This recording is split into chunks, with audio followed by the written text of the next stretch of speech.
Hey, Cap, answer me something here. You've been here for a long time, and what are your what have you see? What are your visions on medical care? Because you can't live in a place for a decade without having some background history as to the country's medical care. Well, my very first experience with medical care was the very first day that we moved into this house. I opened the garage door, and a bee came from somewhere and stung me right on the eyelid. So I said, well, I'll be all right. Make a long story short, I wasn't all right. I had a fairly severe reaction.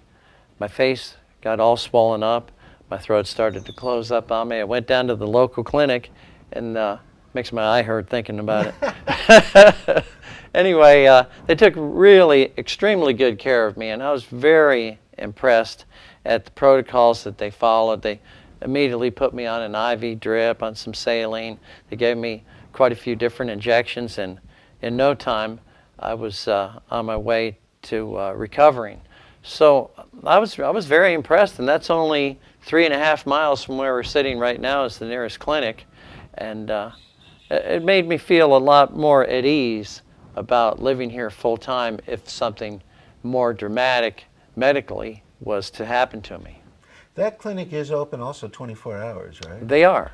They Okay. are. They're open 24 hours, and so if something more dramatic was to ever happen to me, I'm sure that I would be taken excellent care of. And of course, as you and I know, something worse than that, it actually did happen to me. Yeah, I did. I wanted to get into that just briefly also to hear that, but what were the costs of this? How would you rate the cost of what happened? I know it's you It's and like I a know joke. it's a comical question. It's a joke. But these guys, yeah, these good folks, they need to know this. Yeah, they do. A normal office visit is 500 pesos, and I believe that's what, about $12? $12.70, about $12. Yeah, $12.70.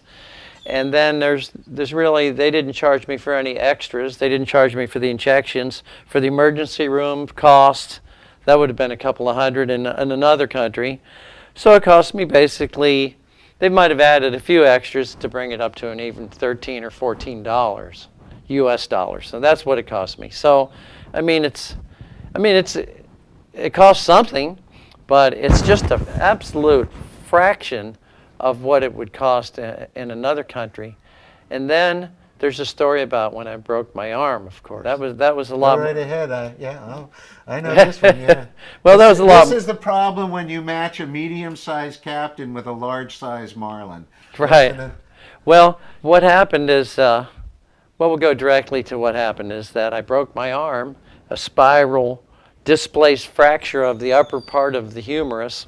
And as I said on your website, it wasn't funny. Yeah. It really did hurt. So I was about 7 or 8 miles offshore at the time, and through a series of unfortunate circumstances, my arm broke. So we came in, and they treated me. They brought in a specialist from a city, from a little town, a medium-sized town, a couple hours from here, we'll say, San Francisco de Macorís.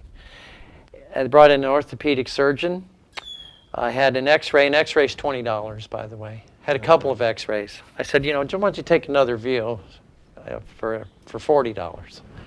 Anyway, he studied the X-rays. I went under a 4.5-hour, pretty extensive, pretty serious operation to line the bones back up.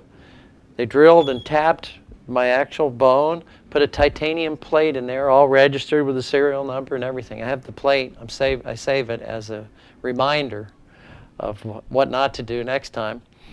And I was pretty beat up, but I always say that what they lack here in the ultra modern technology, they definitely make up for in compassion. The nursing staff at the clinic, the doctors, everybody was great.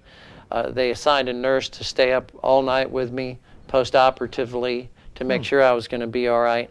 And the fact that I had the plate holding the bones in the proper positioning speeded up the recovery process. Subsequently, about a year later, I elected to have the plate removed against the advice of some orthopedic surgeons in the United States. They said, leave it in there. I said, I don't want it in there. I had it removed with very successful, and it was only about an hour and a half. This is local, or not local, but total 100% anesthesia, which does carry a small amount of, or significant amount of risk on its own. The bottom line is now I've recovered 100% of range of movement. It's like it never happened, except for the memory part. What about though? That is you know, I know that's a fairly serious ordeal. Now I know something like that's going to cost a person $30,000-$40,000. Easily. Easy, being Easy, conservative, yeah. being Yeah. realistic. Yeah. What did that set you back here in terms of, if you could remember, just a general idea? I know. Less than 10% of what it would have cost in the United States or any other country. A few $1,000s. Wow, amazing. It is. It really is.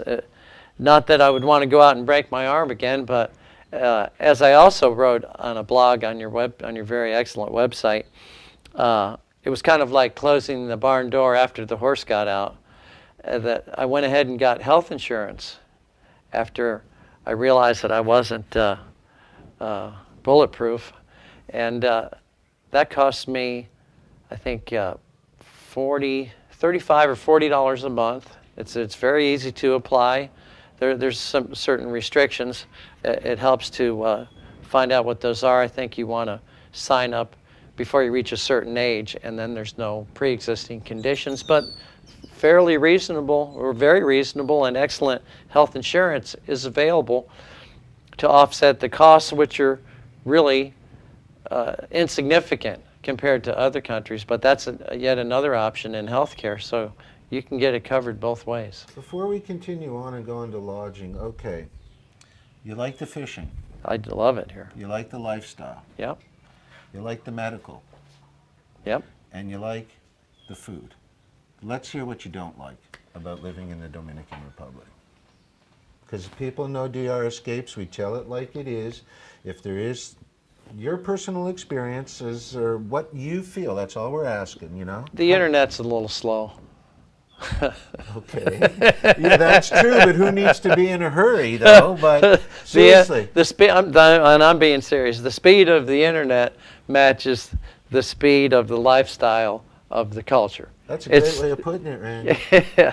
That's an awesome way of putting it. Yeah. No, seriously, anything, like people that are considering coming to visit us and have a good look around and maybe making this part their life, you know, as the way, you know enough, because I know you're into trends. This is a personal thing. I know you know what we're all about, where nations are going.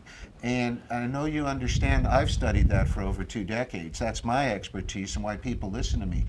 What advice would you give people that are coming from Europe, Canada, that are coming to have a look here? What advice would you give them on how to change your life, not just your location, because you've done that. You've done that. Well, I can answer that very easily and very briefly by don't take anything for granted. And I was thinking while you were asking me the question, I was thinking, what don't I like about it here? And the items I was going to respond with, I actually automatically turn them into a positive, and I'll give you an example of that. The electricity has its ups and downs here. It's on for a certain amount of time, it's off. There's certain places where in the country where they claim to have 24-hour electricity, and I'm sure that it's fairly close to 24 hours, but here where we live right here in Cabrera, let's say roughly half the time we have electricity. And then we have inverters, we have batteries, we have generators, we have other solar panels.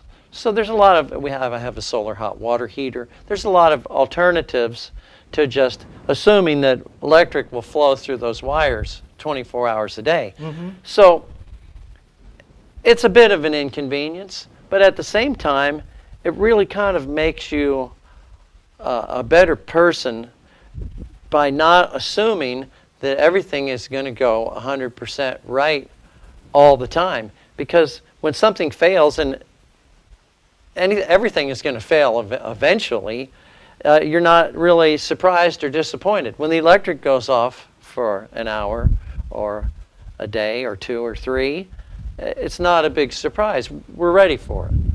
So in a way, you have backup systems. yeah.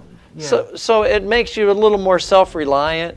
It makes you not so living here. Makes you not so dependent on infrastructure now or you're government. talking my language. Yeah, Now to you're take talking we my take care of language. ourselves here. You know, if there's no electricity, we make some. We produce our own. Absolutely. If we don't have something that we need, we either make it, makeshift, MacGyver it, or do without. Exactly, because that's what our group is. Some of them are tuned in, but some still haven't really grasped what will be if you don't take action and have an escape plan. Because when it comes to those nations, they're not set up to live like we are. Right. And really, really good point, Captain. And we're going to continue on with a bed and breakfast video, but Captain Randy, I want to thank you for your time. And Thank you. one more time, please, put out your website, because I know a lot of people are going to want to check you out, so please. Dominican Republic Sportfishing.com. Randy, it's been a pleasure. Thank Thanks you. a lot. Okay.